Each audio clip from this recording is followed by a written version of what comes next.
1 Pedro 5 para pastores y ovejas. A.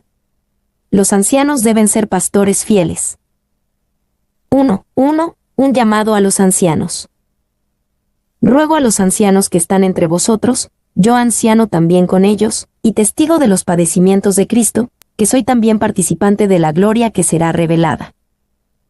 A. Ruego a los ancianos que están entre vosotros. Pedro dará una palabra de exhortación a los ancianos que están entre los cristianos que están leyendo esta carta. Estos ancianos tenían responsabilidades especiales las cuales les dirige Pedro. Y la idea del anciano vino a la vida de la Iglesia por medio de la cultura judía, Éxodo 3:16, 12:21, 19:7.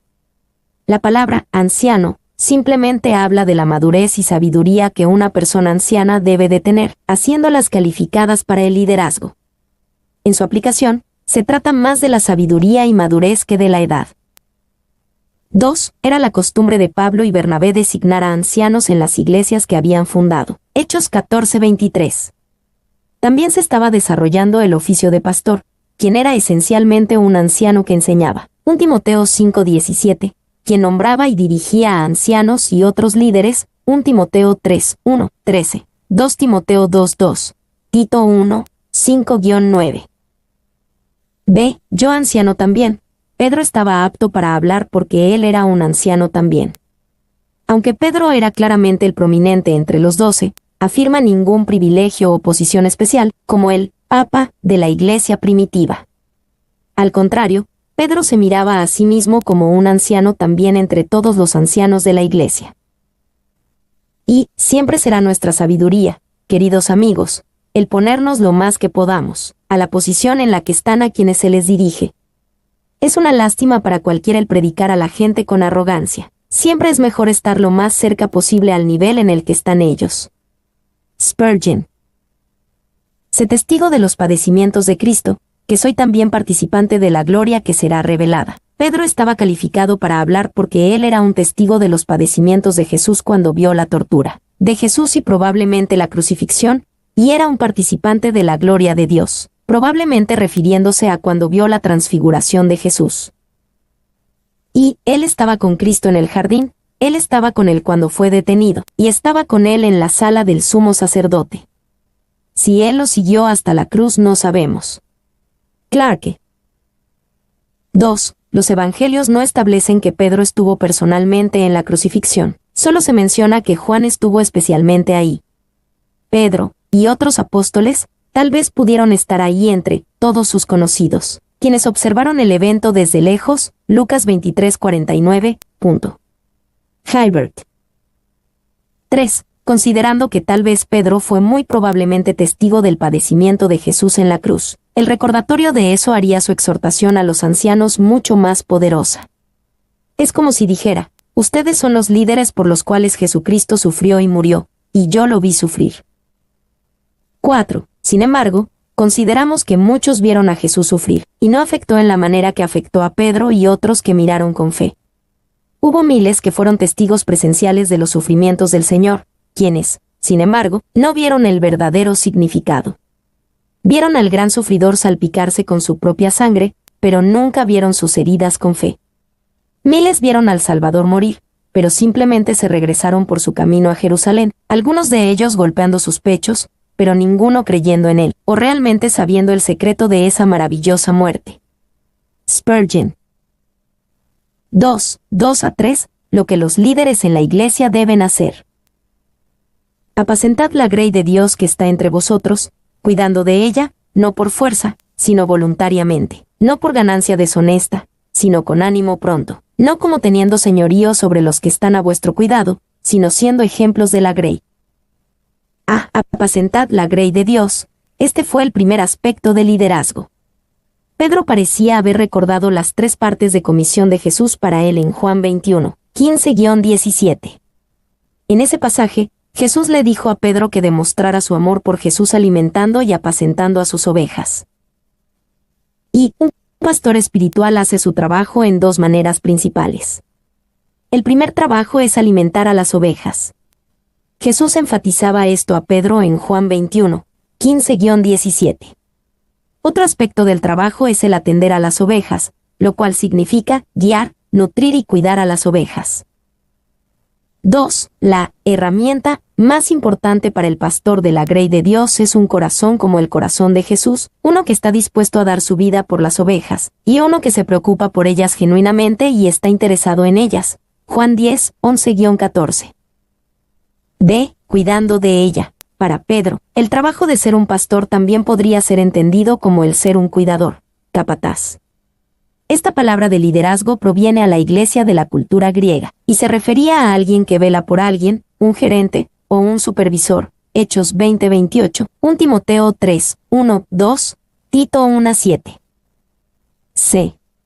No por fuerza, sino voluntariamente. Los pastores no deberían de hacer su trabajo por fuerza, como si fueran forzados a hacer un trabajo que en realidad odian, sino que deben servir a Dios y a su pueblo voluntariamente, desde un corazón que ama a las ovejas y que quiere servir. Y ninguno de los soldados de Dios son mercenarios u hombres presionados, todos son voluntarios. Debemos de tener un corazón de pastor si vamos a hacer el trabajo de un pastor. Mailer. D. No por ganancia deshonesta, sino con ánimo pronto. Los pastores no deberían de hacer su trabajo por ganancia deshonesta. La ganancia es deshonesta porque era su motivo para servir como pastores. Al contrario, ellos deben de servir con ánimo pronto, dispuestos a servir sin importar la compensación financiera. Y ¿podría el oficio de un obispo, en los primeros días, y en el tiempo de persecución ser un oficio lucrativo? Que no el Espíritu de Dios guió al apóstol a hablar de estas cosas en lugar para la posteridad más bien para ese tiempo. Clarke. No como teniendo señorío sobre los que están a vuestro cuidado, sino siendo ejemplos de la grey. Los pastores no deberían de hacer su trabajo con señorío, porque las ovejas no les pertenecen. Ellas están a su cuidado. Por lo contrario, los pastores deben de servir como ejemplos, no dictadores. Y, no como teniendo señorío demuestra que en la mente de Pedro, los pastores tenían autoridad significante en la iglesia primitiva. Si el oficio del pastor era tan impotente que el pastor no gobernaba ni guiaba, entonces había muy poco potencial para tener señorío. Pero como Pedro da este aviso, demuestra que sí había potencial para tener señorío. 2. El hecho preocupante es que los pastores son ejemplos de la grey, tengan la intención de serlo o no. Es interesante ver cómo la congregación toma la personalidad de su pastor en lo bueno y en lo malo. 3. Los que están a vuestro cuidado. Ese sustantivo significa mucho, y entonces, lo que es asignado por muchos, una porción o una parte de algo. Dios ha asignado las diversas partes de su preciada posesión para su cuidado personal. Hilbert. La idea es que Dios ha confiado la responsabilidad de lo espiritual de ciertos individuos a pastores particulares. 3. 4. La recompensa a los líderes de la iglesia. Y cuando aparezca el príncipe de los pastores, vosotros recibiréis la corona incorruptible de gloria. Cuando aparezca el príncipe de los pastores. Pedro les recuerda a los pastores de la iglesia que un día darán respuesta a su príncipe de los pastores, quien querrá saber qué es lo que hicieron por su grey. Y es importante para los pastores reconocer que ellos guían a las ovejas de Jesús. Él es el pastor. Él es el obispo, 1 Pedro 2:25. En este sentido, el pastor cristiano no trabaja para las ovejas, sino que trabaja para el príncipe de los pastores. B. Recibiréis la corona incorruptible de gloria. A los pastores fieles se les promete una corona incorruptible de gloria, pero no como la corona de hojas que se les daban a los campeones olímpicos antiguos. Esta corona es incorruptible.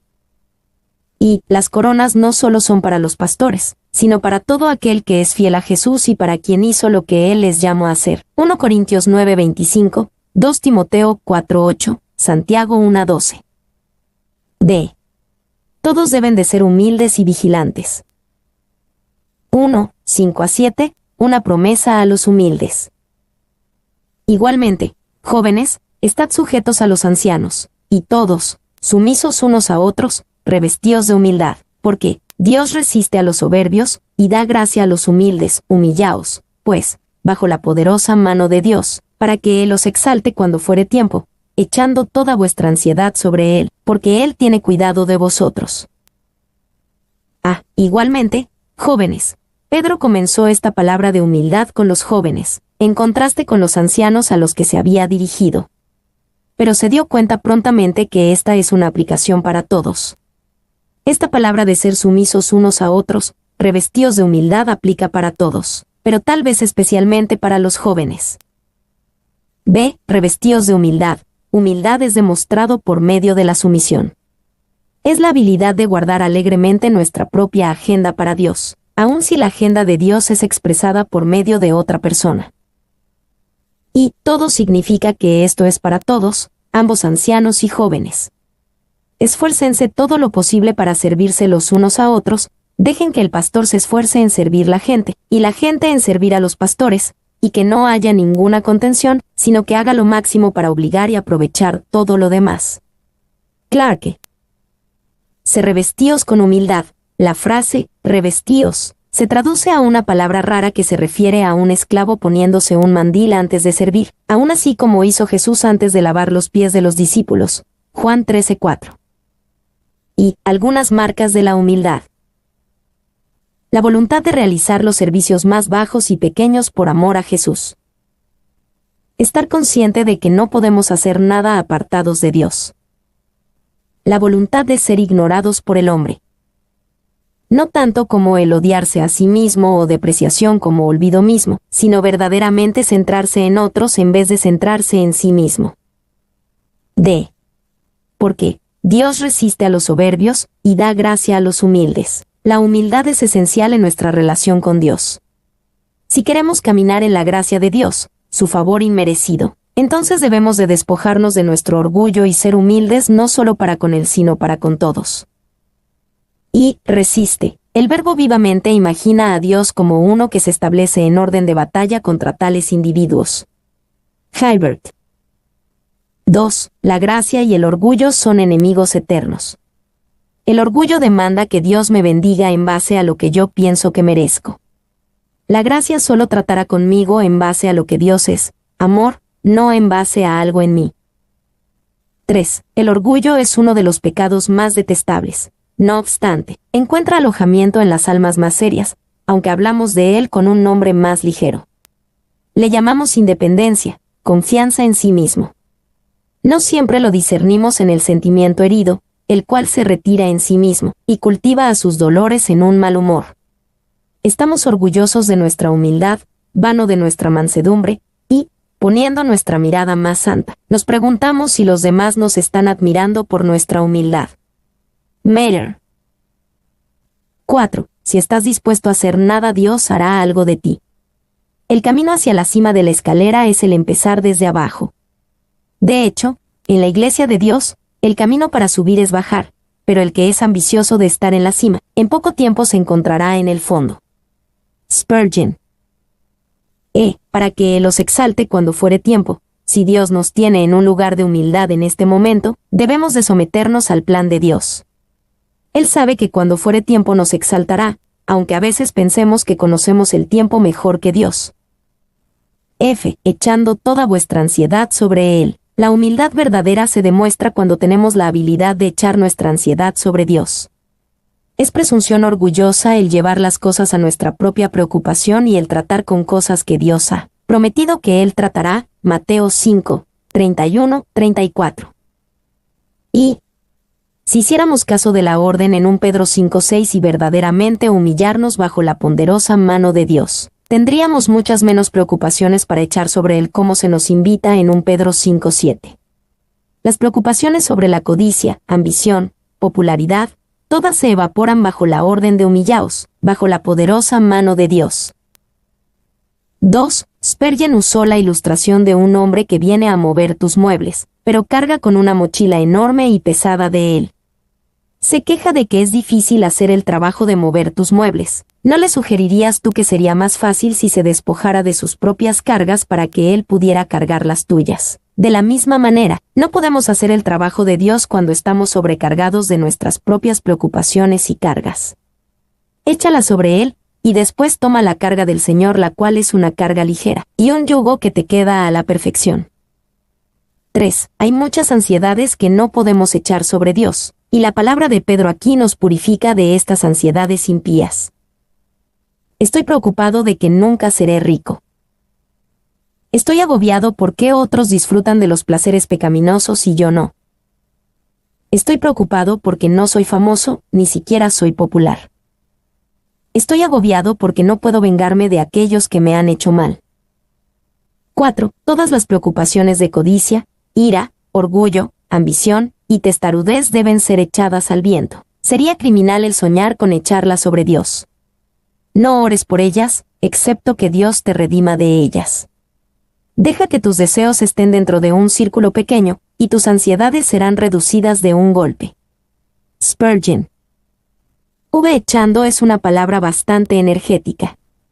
Él no dice, acuesta toda vuestra ansiedad sobre él, porque tenemos que hacerlo con mucha más energía que eso. Aviéntala lejos de ti. Las presiones y las cargas de tu vida son muy pesadas y difíciles que toman mucha concentración y esfuerzo para ponerlas sobre Jesús.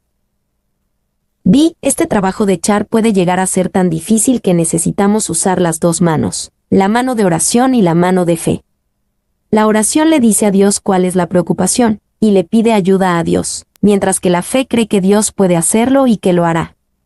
La oración envía la carta con el problema y la aflicción ante el Señor, y abre todo su presupuesto, y después la fe exclama, yo creo en que Dios cuida, y que cuida de mí. Yo creo en que Él me sacará de mi angustia, y hará promover su propia gloria.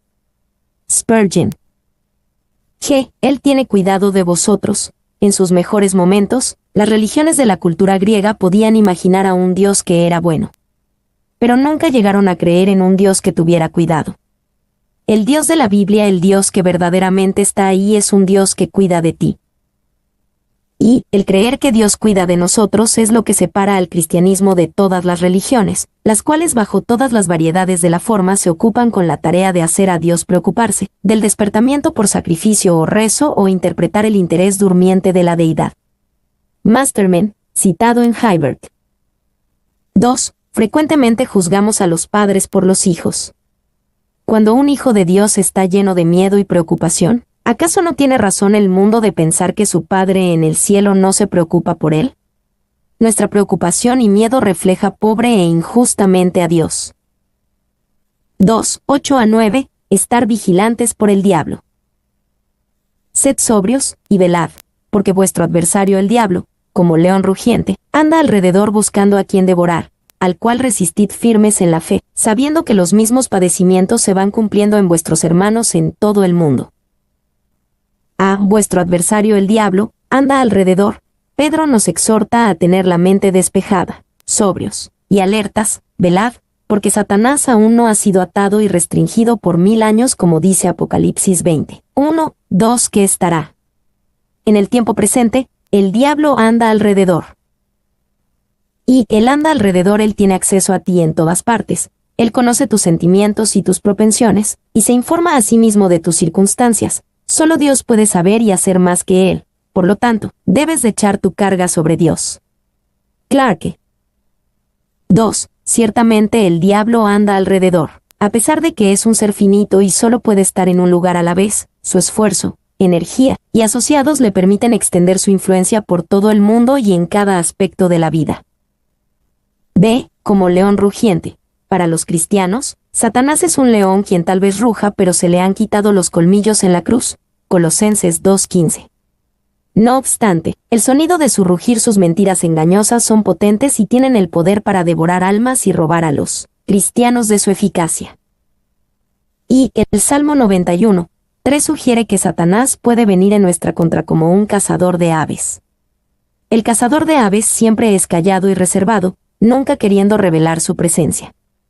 2 Corintios 11:14 nos dice que Satanás puede venir a nosotros como un ángel de luz, pareciendo glorioso, bueno y atractivo. Pero otras veces, nos dice Pedro, Satanás viene a nosotros como un león rugiente, ruidoso e intimidante. Él ruge por medio de la persecución.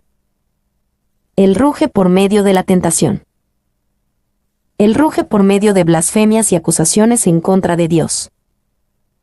2. Notamos el objetivo de Satanás, buscando a quien devorar. Él no solo busca lamer o mordisquear a su presa, él la quiere devorar. Él nunca va a estar contento hasta que vea al creyente absolutamente devorado. Él lo rompería en pedazos, y quebraría sus huesos y los destruiría por completo si pudiera.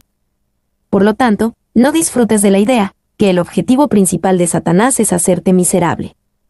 Él se place de eso, pero eso no es el gran fin para él.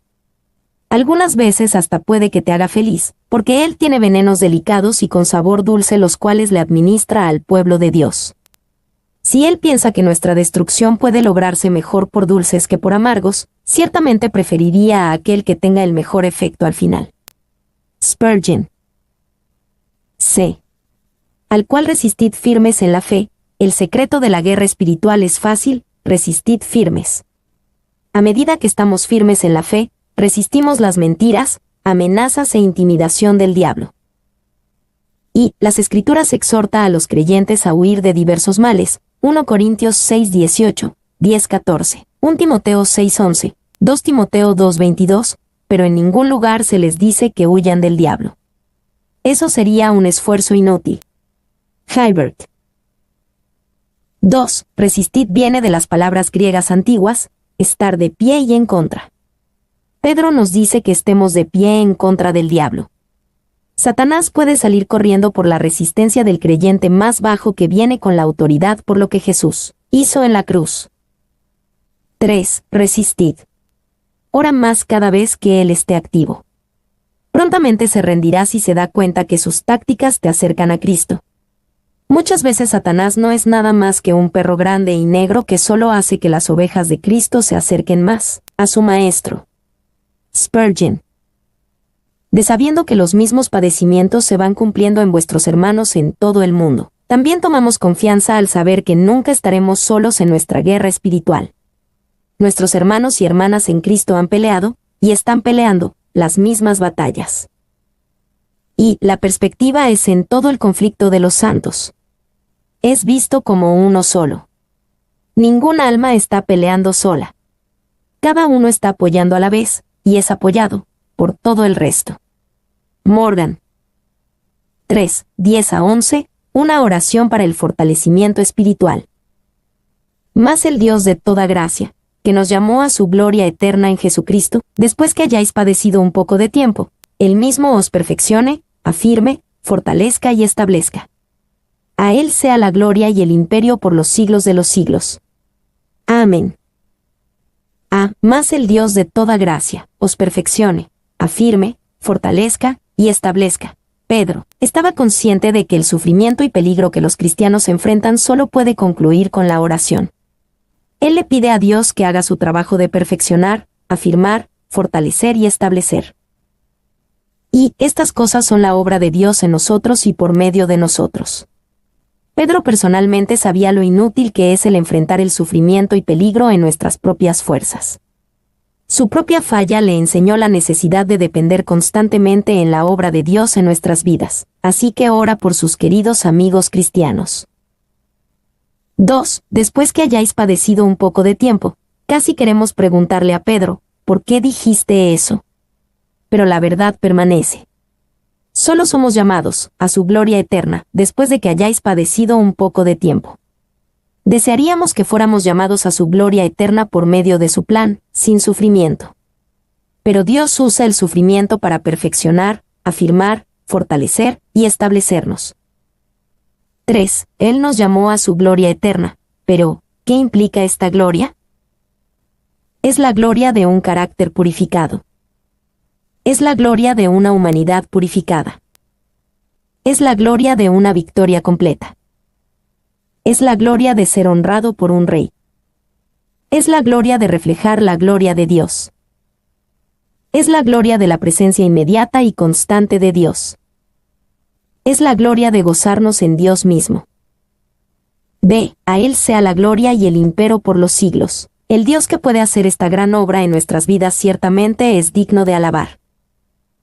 4. 12-14, la conclusión de la carta. Por conducto de Silvano, a quien tengo por hermano fiel, os he escrito brevemente, amonestándoos y testificando que esta es la verdadera gracia de Dios, en la cual estáis, la iglesia que está en Babilonia, elegida juntamente con vosotros, y Marcos mi hijo, os saludan, saludaos unos a otros con ósculo de amor. Paz sea con todos vosotros los que estáis en Jesucristo. Amén. A. De Silvano, os he escrito. Esta porción probablemente fue escrita por la misma mano de Pedro. Después él, de acuerdo con la costumbre de ese tiempo, había dedicado la mayor parte de la carta a Silvano. Este hombre Silvano probablemente era el mismo conocido como Silas en muchas de las cartas de Pablo. B. Esta es la verdadera gracia de Dios, en la cual estáis. Pedro resumió su mensaje como una exhortación para entender y reconocer la verdadera gracia de Dios, en la cual estáis. No solo debemos de entender qué es la gracia de Dios, sino que la gracia es el lugar presente en el cual estamos parados ante Él. C. La iglesia que está en Babilonia, os saludan, se refiere a una iglesia, la cual en el griego es femenino. Aparentemente Pedro escribe desde Babilonia. Probablemente sea literalmente la ciudad de Babilonia, la cual aún existía en el tiempo de Pedro, o tal vez sea una manera simbólica de referirse a Roma o Jerusalén. Estas eran dos ciudades que en el tiempo de Pedro eran famosas por su perversidad y rebelión espiritual, exactamente como la Babilonia antigua. En cualquier sentido, esta es una iglesia mandando saludos a otra. Y, por supuesto, estaba la ciudad de Babilonia en el Éufrates. También había un lugar conocido como Babilonia en Egipto, y había una fortaleza militar romana cerca de la ciudad que hoy en día es Cairo. No obstante, muchos piensan que Pedro se refería a Babilonia, en un sentido simbólico a la ciudad que hoy en día es Roma. Como concepto bíblico, Babilonia, la ciudad de este mundo, se tiene en comparación con Jerusalén, la ciudad de Dios. Puede que se haya referido a Roma como Babilonia como el centro de la mundanería. D. Y Marcos mi hijo, os saludan. Este versículo conecta a Marcos con Pedro, aparentemente el mismo Marcos Hechos 12:12, 12:25 y 15:37-39. Cuando el estilo y la perspectiva del Evangelio de Marcos se toman en cuenta, muchos piensan que Pedro era el recurso primario de información para el Evangelio de Marcos. Saludaos unos a otros con ósculo de amor. Pedro concluye con la orden de saludar y demostrar el amor de Dios los unos con los otros, y por pronunciar una bendición de paz. Estas dos cosas, amor de los unos a los otros y paz, son especialmente necesarios para aquellos que están pasando por tiempos de sufrimiento y peligro. Y debe de notarse que los apóstoles no son quienes iniciaron con este tipo de saludo, la costumbre ya prevalecía. Santificaron su uso como una expresión del amor cristiano.